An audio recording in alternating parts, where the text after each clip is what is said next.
बबनराव पाचपुतेंना राष्ट्रवादी काँग्रेसनं सत्ता सामर्थ्य दिलं, पण ते म्हणतात मी वखारेंना आणि पानसरेंना मोठं केलं. मला त्यांनी सोडलं, मग बबनराव पाचपुतेंना कोणी मोठं केलं? त्यांनी कुणाकुणाला सोडलं? असा जाहीर सवाल राज्याचे माजी उपमुख्यमंत्री अजित पवार यांनी श्रीगोंदा तालुक्यातील कोळगाव येथील सभेत बोलताना विचारला. कोळगाव गटातील राष्ट्रवादी काँग्रेस उमेदवारांच्या प्रचारार्थ आयोजित केलेल्या सभेत पवारांनी पाचपुतेंवर थेट हल्ला चढवला. पवार पुढे म्हणाले की विधानसभा निवडणुकीत शिवाजीराव नागावडेंसह सर्व नेत्यांनी मनाचा मोठेपणा दाखवला. राहुल जगतापांना आमदार केलं. आम्ही जिल्हा परिषद निवडणुकीत मतांची विभागणी होईल म्हणून दोन्ही काँग्रेसची आघाडी करण्यास होकार दिला. यामुळे शेतकऱ्यांना टोप्या घालणाऱ्यांचा बंदोबस्त होणार आहे. साईकृपा साखर कारखाना सुरू करतेवेळी मी पाचपुतेंना म्हणालो होतो की हे आवाक्यात दिसत नाही, पण ते एकदम मोठे व्हायला गेले, असा टोलाही पवारांनी मारला. देवेंद्र फडणवीस यांनी धनगर समाजाला पहिल्या कॅबिनेट मंत्रिमंडळाच्या आरक्षण देण्याची घोषणा केली होती, पण कॅबिनेटच्या 100 बैठका झाल्या.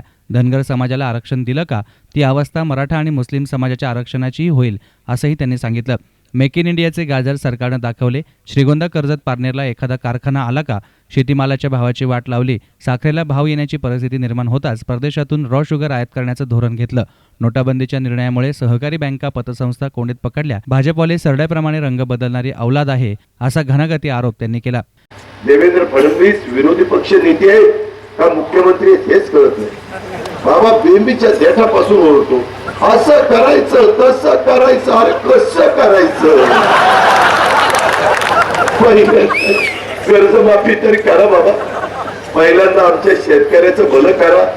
काय आणि आम्हाला सांगतात मी शेतकरी आहे, मला सांगावं लागतं का मी शेतकरी? आता बाबाला सांगावं लागतंय मी शेतकरी. त्यांना एकदा म्हटलं पाहिजे धर बादकार बरं धार बघू शेतकरी आहे. इकडं तिकडं बघल कुठलं धार काढायचे, काय काढायचे?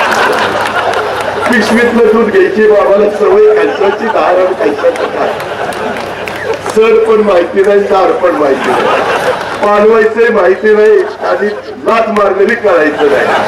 नाव द्यायचं ते न सांगितलेलं बरं. त्याच्यामध्ये मला एवढंच तुम्हाला सगळ्यांना सांगायचं की बाबांनो, यांचा काही शेतीशी संबंध नाही.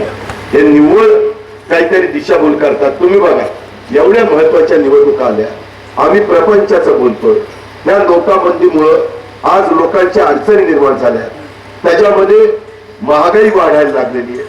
आज ही दुकानदार सगळे आहेत, माझ्या कोळगाव परिसरातली ही जी दुकान आहेत ना, या जाता जाता एखादं दुकान उघडं असेल तर त्याला विचारा, 93 दिवसापूर्वी नोटाबंदी नसताना तुमचा व्यवहार कसा चाललेला होता. आणि आता 93 दिवस झाले, 50 नाही 93, तरी देखील आज तुमची परिस्थिती काय? ते सगळे म्हणतील की आमची परिस्थिती पूर्वीच्या पेक्षा थोडीशी खराब आहे. ही परिस्थिती कुणी निर्माण केली? एकट्या नरेंद्र मोदी साहेबांना. काय त्यांच्या मनात आले ते सांगता येत नाही.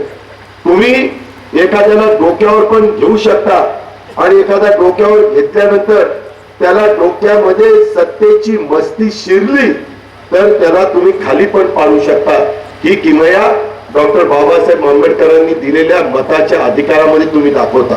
म्हणून मला तुम्हाला सगळ्यांना सांगायचंय की 16 तारखेला फक्त पंजा आणि गड्या ह्याच पुढे आपण सगळ्यांनी बघा आणि ह्याच्यातून तुमच्या माझ्या राज्याला आणि देशाला सावरण्याचा आपण सगळ्यांनी प्रयत्न केला.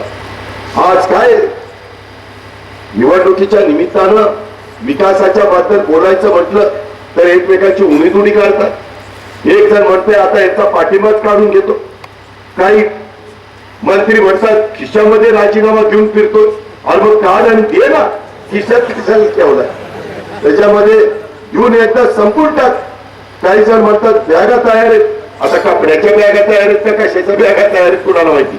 मंत्री म्हणतात आमच्या बॅगा तयार आहेत, आम्ही कधी सांगेल तेव्हा घर सोडायला तयार. अशा पद्धतीनं काहीतरी सांगण्याचा यांचा प्रयत्न. पण हे गुळाला जसा मुंगळा चिकटतो ना, तशी सत्तेला चिकटलेली सगळी जण ही काही सत्ता सोडणार नाही. यांचं धाडच नाही. त्यांना 15 वर्षांनी सरकार मिळालेलं आहे आणि त्याच्यामुळे यांना सोडावंसं देखील वाटत नाही.